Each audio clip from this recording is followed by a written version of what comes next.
saya mau bertanya mengenai Melayu palsu. Kakak sering cakap hal itu. Apa maknanya, Kak, Melayu palsu itu? Melayu palsu berarti Melayu tidak asli Pin, tidak otentik. Suku Melayu asli ada di Sumatera. Budaya mereka juga asli murni. Bahasa mereka juga masih asli.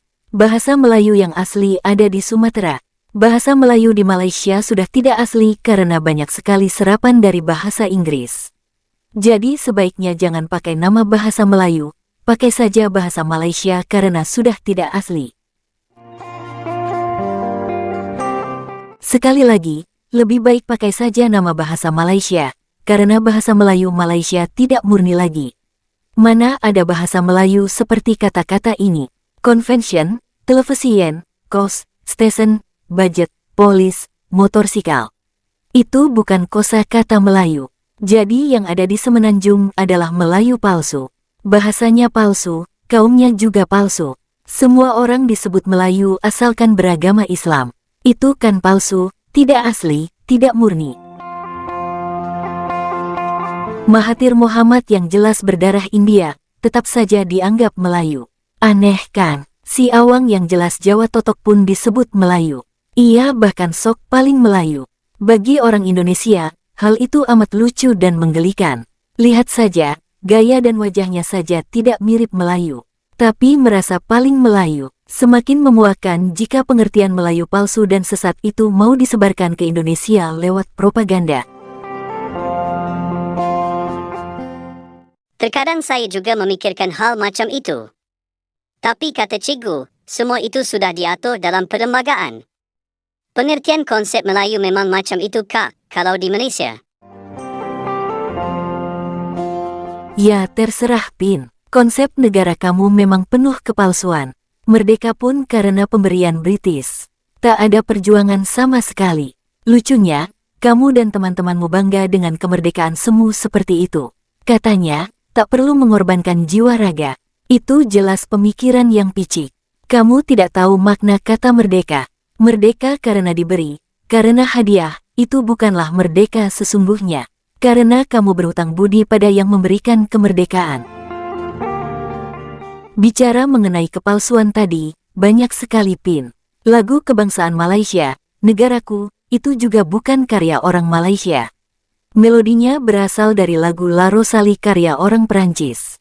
Melodi lagu ini juga pernah digunakan dalam lagu Terang Bulan. Nah, lirik lagu Negaraku yang buat Saiful Bahri, orang Indonesia. Lalu, kebanggaannya di mana Pin?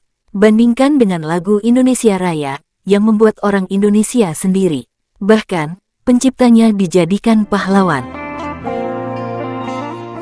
Iya, Kak, tapi cikgu sering cakap bahawa Malaysia negara unik dan hebat. Bertamadun hebat pula. Hebatnya di mana Pin? Kalau semua tidak otentik, serba meniru, bukan buatan sendiri. Perlembagaan atau konstitusi Malaysia pun yang bikin adalah sebuah komisi yang dipimpin orang British. Semua anggotanya orang asing. Konstitusi Malaysia juga berbahasa Inggris sampai sekarang. Dan hal itu sulit diterjemahkan karena tentu akan ada perbedaan makna. Jadi yang dianggap sah, tetap yang versi Inggris. Makanya, Upin Ipin seolah dipaksa untuk belajar bahasa Inggris, biar paham konstitusi. Apalagi sejarah Malaysia juga banyak merujuk pada British, yang berarti juga sumbernya berbahasa Inggris. Tak hanya konstitusi Pin, urusan membuat patung saja, orang Malaysia bingung. Tugu negara itu kan menjiplak monumen Amerika, saat tentara Amerika mengibarkan bendera di Pulau Iwo Jima, Jepang. Tugu negara juga dibuat oleh orang Austria, bukan orang Malaysia. Jadi, apa yang harus dibanggakan Pin?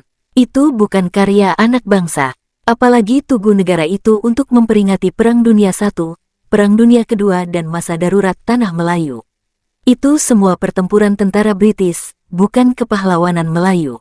Saat masa darurat Tanah Melayu itu, pejuang kemerdekaan Melayu malah ditangkapi dengan tuduhan komunis. Jadi yang membunuh dan menangkap para pejuang kemerdekaan justru dianggap pahlawan. Aneh kan Pin, negaramu itu? Aduh, kakak tahu semua. Faham negara kami. Kami sudah merdeka, tapi kami jadi malu sekali. Kawan-kawan kami juga malu, Kak. Karena sejarah kami memang macam begitu. Saya juga bingung, pening sekali. Itulah yang terjadi, karena para pemimpinmu itu suka budaya instan, serba ingin mudah dan cepat. Tidak mau mikir atau menggali sejarah dan budaya sendiri. Coba lihat Pin, slogan kami Bhinneka Tunggal Ika, itu diambil dari zaman Majapahit. Jadi ada nilai sejarahnya, bandingkan dengan slogan negara Malaysia, bersekutu tambah mutu. Beda nilainya. Pancasila pun dirumuskan dengan sungguh-sungguh. Beda dengan rukun negara di Malaysia. Perdebatan keras dalam merumuskan Pancasila terjadi di antara para pemimpin dan pendiri negara Indonesia. Semua sejarah kami mudah dipelajari karena menggunakan bahasa Indonesia. Konstitusi kami juga dibikin dengan bahasa Indonesia. Karena itu, kami amat menjunjung tinggi Pancasila dan Undang-Undang Dasar 1945. Proses seperti itu tidak terjadi di Malaysia. Perdebatan dan perjuangan seperti itu tidak terjadi dalam mendirikan Malaysia. Rukun negara Malaysia baru dibuat setelah terjadi kerusuhan di Malaysia pada tanggal 13 Mei tahun 1969. Itu pun kata Profesor Teo Koh Seong, rukun negara terinspirasi dari Pancasila. Namanya terinspirasi, tentu tidak sama. Isi dan maknanya tidak sama.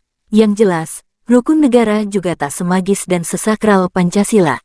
Pemikiran dan nilai yang terkandung di dalamnya juga tidak sedalam dan sekaya Pancasila. Jauh sekali. Wah, jadi makin malu saya, Kak. Negara kami memang berbeza. Memang harus berbeda, Pin. Setiap bangsa dan negara harus mempunyai identitas sendiri. Harus mengembangkan budaya sendiri, bukan asal comot sana-sini. Itu namanya tukang jiplak, tukang tiru, tukang klaim. Pada akhirnya Malaysia akan bingung sendiri. Konsep alam Melayu dan serumpan-serum pun akhirnya juga akan membuat bingung kaum Melayu Malaysia sendiri. Hanya karena ingin cepat jadi bangsa hebat dan besar, lalu mau mengklaim budaya milik Indonesia. Kalau kaum Melayu mau ditonjol-tonjolkan, mau menang sendiri, lalu bagaimana nasib suku-suku lain di Nusantara? Lalu bagaimana nasib budaya suku lain di Nusantara? Apa semua mau dianggap sebagai punya Melayu? Kalau kaum Melayu mau ditonjol-tonjolkan, bagaimana nasib kaum China dan India di Malaysia? Bagaimana pula nasib orang Sabah Sarawak? Apakah mereka selamanya akan dianggap warga kelas 2, kaum kelas 2? Dan Melayu tetap merasa kaum paling istimewa di alam semesta. Itulah yang tidak dipikirkan secara matang oleh Profesor Melayu Malaysia yang berpikiran ngawur. Bangsa Indonesia jadi risih menyimak pola pikir Profesor Melayu Malaysia yang dangkal dan kekanak-kanakan. Terlalu membanggakan kaum Melayu dan budaya Melayu, bukan sikap yang bijak. Lebih baik Upin Ipin mulai berpikir lebih waras. Lebih baik berusaha menyatukan kaum di Malaysia, untuk membina sebagai bangsa Malaysia. Slogan Meloya Melayu, serumpan-serum pun hanya memicu perpecahan. Iya, Kak. Betul sekali, Kak.